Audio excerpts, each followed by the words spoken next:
Hey guys, I'm Tim. I'm Mike. Sup, dog? I'm Dan. This is the Board Game Rundown. Today we are going to review 1% from Iconic Studios. This is designed by Luke Melia. I apologize if I pronounce your last name wrong. Anyways, this is a 2 to 6 player game of basically this is a re-implementation of like Liar's Dice. It's got some similar mechanics. Or BS. It definitely changes it in an interesting way, but yeah, it's that type of mindset for sure. Right. So what's going to happen is everybody's going to get 3 cards. It's going to be it can be one of 5 different suits, and the starting player is actually everybody's going to roll the dice, right? And the lowest total goes first. If you roll double zeros, you win instantly. Anytime during the game, you roll double zeros, you win. So you can win before you even start, which is why it says 1 to 30 minutes on the playtime. That's great. I'm glad that's there. So anyway, so basically, if I got a hand of 3 cards, and this was my hand, I might say 2 comets. And then the next player is going to look at their hand, and they are going to have to either call BS or they can raise. And they just have to raise the number of cards that they think are in everybody's hands. It doesn't have to be the same suit.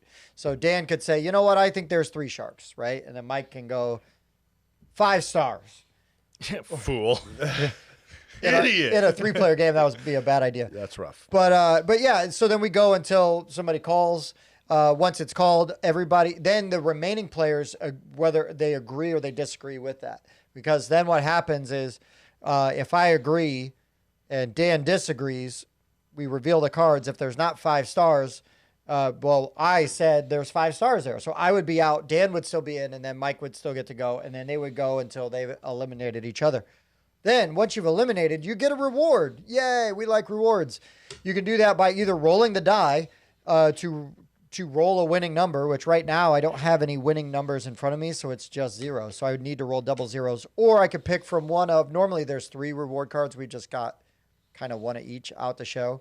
But there's numbers 1 through 9. There's a steal card, which you can steal somebody else's reward card. There's a draw 2, blind off the top of the deck, or re-roll 1 die. So you could choose to do one of those, or you could choose to roll the dice. If you take a number card, that's just going to add to your winning numbers. So if I had this 7, if I rolled 2 7s, I win. If I roll a 7 and a 0, I win, right? Those are just different ways you can win because both dice have to be one of your winning numbers. And 0 is always a winning number. And 0 is always a winning number. And That's what they tell me. So you're building up that tableau of winning numbers. But you don't want to take too long because somebody could be pushing their luck and trying to roll them die earlier, and maybe they can hit on fewer cards. Right, because once you roll both winning numbers, you instantly win. It's Game not over, not like, hey, that's the end of round 1. You instantly win. The game is over. Pack it up. I'm going home. Yeah. Yeah. Or you can play again. Oh, no.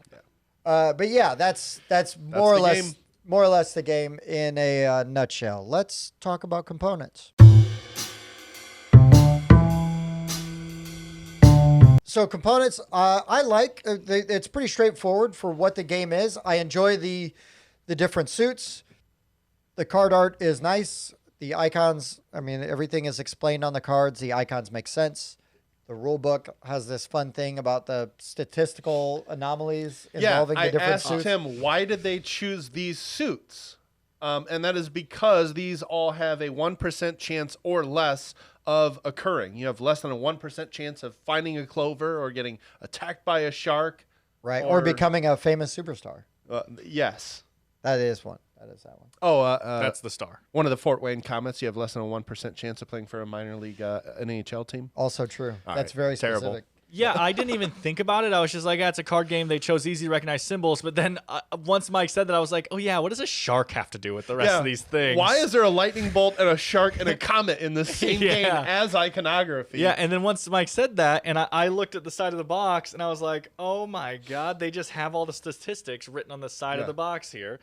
Slay that in the frame for just a second. All the statistics are written around the box. Yeah. That's just funny. Yeah. That's smart. Good job. It doesn't have a ton of theme, but the fact that they found an interesting way to tie all these things in, I think is really cool. Because you have a 1% chance of rolling double zeros on 2 10-sided Is that die. true? Is that the other reason? That is what it I says. love it even more. So I that's great.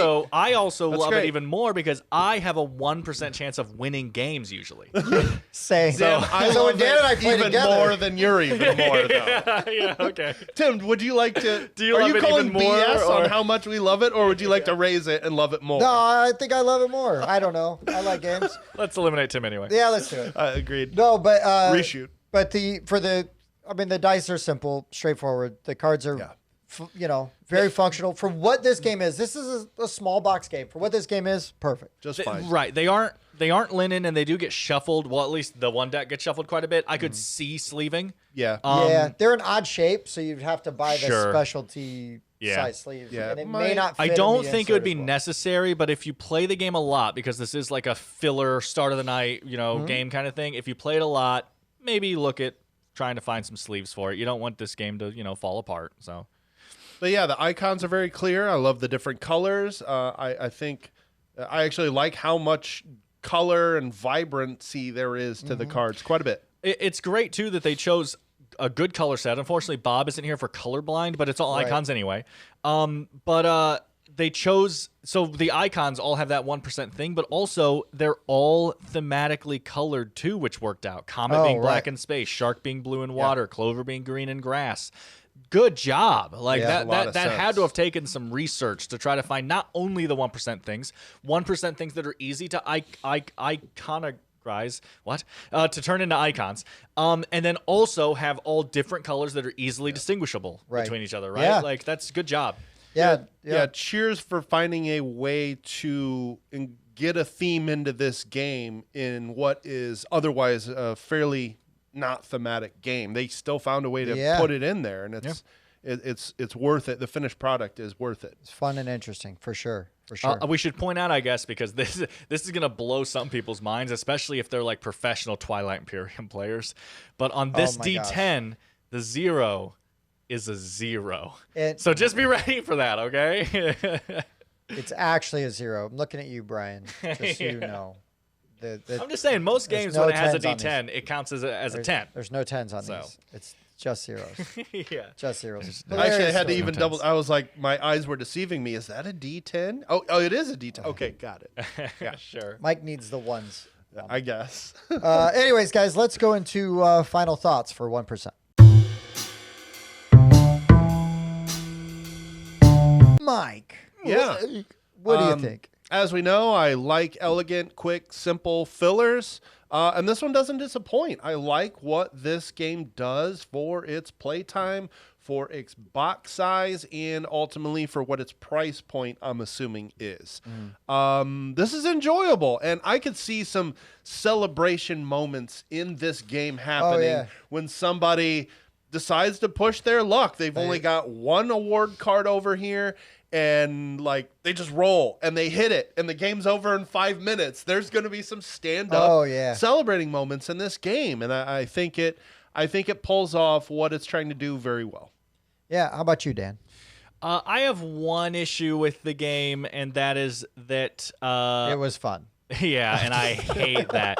No, I do think that there's no player scaling in the rulebook. Oh, right. And usually a game like this really needs that. Like, we've only been able to play it at 3 players, and so we still had the same 3-card hand limit, which means that in 3 players, once you start getting to like 5s, the odds are so low. You're calling every time it gets to a 5. Once it gets to the 4th person, you have to call it. You'd be foolish not to. Even if somehow someone got that many, it was such a low chance. But like if you're playing with 6 players, you're going to go up to, the 7s. There's 8 comets, right? And it's way more enjoyable. So usually in a game like this, I feel like if you're playing with a lower player count, it would say each player ups their hand to 5 each or something like that, right? And that's not in here. And that's very surprising to me.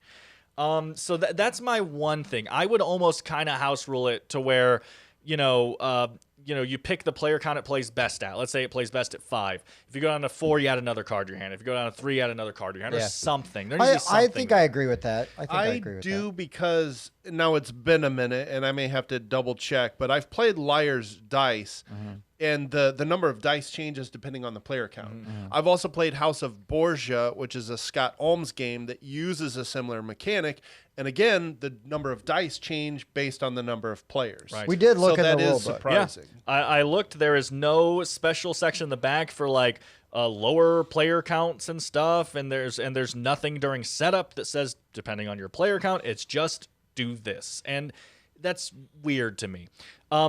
After that, though, I'll say that Liar's Dice, BS, they're not games that I love, but they're fun. They're dumb fun. And when Tim kind of pulled this out and set it up, and he was explaining the rules, like I kind of went like, oh no, like this is gonna be BS. It's fine. And then we got into this engine building thing that's going on here, where when you win a round, you take a card and you're slowly building up these numbers in front of you, right? And now on my turn, if I win, right, I can roll this, and I have to roll a 7, a 9, a 2, or a 6. Right just there, won. boom, Bam, I just you won won. the game. I got a 0, which is always great. a winner, and a 9, which is one of my cards that I took, right? Boom. Like, getting this engine-building dice thing instantly lifted this game up compared to other ones to me. This is a very fun, simple, smart system implement to this game, and they did a great job with that. So, yeah, overall, it took a game system that I usually think is fine, and it definitely elevated it above fine for me. Yeah. Agreed. No, we were sent this game. We don't get paid to do these reviews, but we do ask for copies of games sometimes. And they offered to send this to us. I was like, yeah, why not? Let's try it out. And I enjoyed it. I do like games like BS and Liar's Dice. Again, though, I can play those with my family, with my kids and things like that. And that aspect of like what you just said, the rolling of the die, like here we go, because it's like there's a little bit of gamble and a little bit of press your luck. It's like, well, am I going to keep taking these reward cards, or am I actually going to start to try to win this thing? And yeah, you can mitigate, right, your die rolls by increasing the numbers that you need to hit to win. There's a re-roll, there's different things like that. You can take other people's cards. I also I like these kinds of games anyways because of the player interaction, right? Like we're looking at each other like giggling, and laughing. Well, and yeah, there's that just social sweating. deduction thing going on too, where I'm just like, okay, did Mike say 3 bolts because he has 2 and he's only looking for 1? Did he say it because he wants someone to call BS anyway? Right. Did he say it because he has 3? He's making a safe cushion, so if someone raises, that's okay. Does he have no bolts? And he's just messing with us. Yeah, because you could say whatever you want. And Like the that. last time he said 2 bolts, he only had 1, and this time he's saying 2 bolts. Does he have 1 this time? Does Right. he have the 2 in his hand?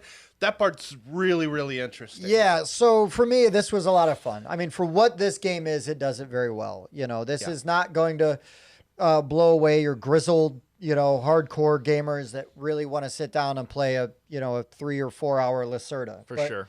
But this is a really excellent way to open your night.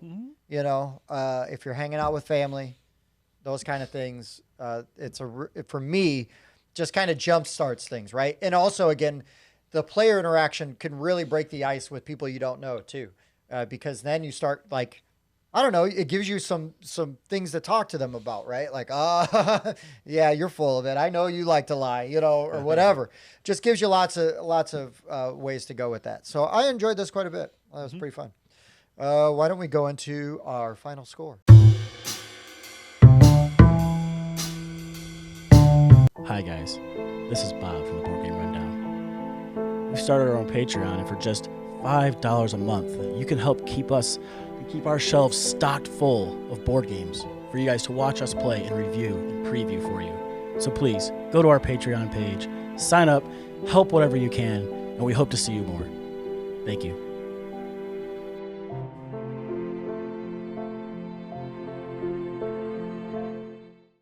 Dan.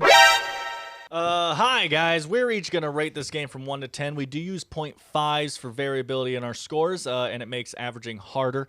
And then we're going to average them all at the end into one score for stuff like Board Game Geek, because some people just want to know what Board Game Rundown gave it and don't give a crap about my opinion. As they should. Yeah. Right. Whatever. Yeah, Mike, what do you give it? What do you got? I'm going to give this a 7.5 for the time frame it fits, for the box size, for the ease of setup, teach, play, time frame. I think it really nails it. This is a lot of fun. I honestly want a copy, and I want to play this like with my parents later this evening. Oh, yeah. I think they'd have a blast with this. So, yeah, it's a solid game, 7.5. Dan. A lot of my thoughts are similar to Mike's. The one thing I will say, I'm going to throw out a couple numbers here really quick. So first of all, if I was grading like BS or Liar's Dice, it's probably going to fall around like a 4.55. I think it's average, maybe slightly below average. It's a fine system. I'll play it. If I was rating this game, which I should, but if I was rating this game on the base rules, I think that I might go like 6.5, only because I think it's kind of player count dependent. I think that this game will play much better at 6 than 3. Not even close. And that's a bit of a letdown. But I'm going to change my score slightly because it's very easy to implement a rule of just we're going to take an extra card at lower player counts, maybe an extra 2 cards at lower player counts, and that instantly ups it to a 7 to me. Yeah, it spices it up for sure. I would recommend this game with more cards or with more people. Those two things are needed. But if you have one of those two things, I would recommend this game. I think it's really fun. If you like those kind of games, I think this is one of the better ones. But I'm talking about a system I don't like. But I think this system is so cool. I can't emphasize that enough. And I had a really fun time trying to collect this engine and being like, okay, do I take another card or roll the dice? So I'm going to fall on a 7. I mean, there's a lot to be said, right? When there is a game based on other games that you don't love, and then, oh no, this is the version I like. There's something to be said for that. I do want to add to that point because I didn't think of this earlier, but having played House of Borgia several times and it uses the Liar's Dice system, they have a variant in the back of the rule book where you can scale the dice base. Gotcha. So it's kind of like, okay, another designer thought of that in a similar mechanic. I feel less bad adding a house rule to it because another designer thought, hey, let's add or decrease the number of dice. It's already kind of a thing. It is kind of a thing. Yeah, no, I think I agree with everything that Dan said, but it did land better with me. I'm with a 7.5. I do feel like if I'm playing this at 3, I'm adding a card or 2 to everybody's hand just to see. Let's see how it goes. Yeah, I don't mind house ruling short games. Yeah, also true. I don't mind house rolling any game, but yes, I agree with that too. Yeah. But obviously, when you're playing at like a 5 or 6 player count, you don't need it, and I think that's where this game is really going to sing. It's really going to hum. But yeah, just what a delightful time. I just had a really good time playing this. It's fun to play. Yeah, 7.5. Okay, you were also 7.5, Mike? Yep. I was. That brings our average to a 7.3. Nice. So close.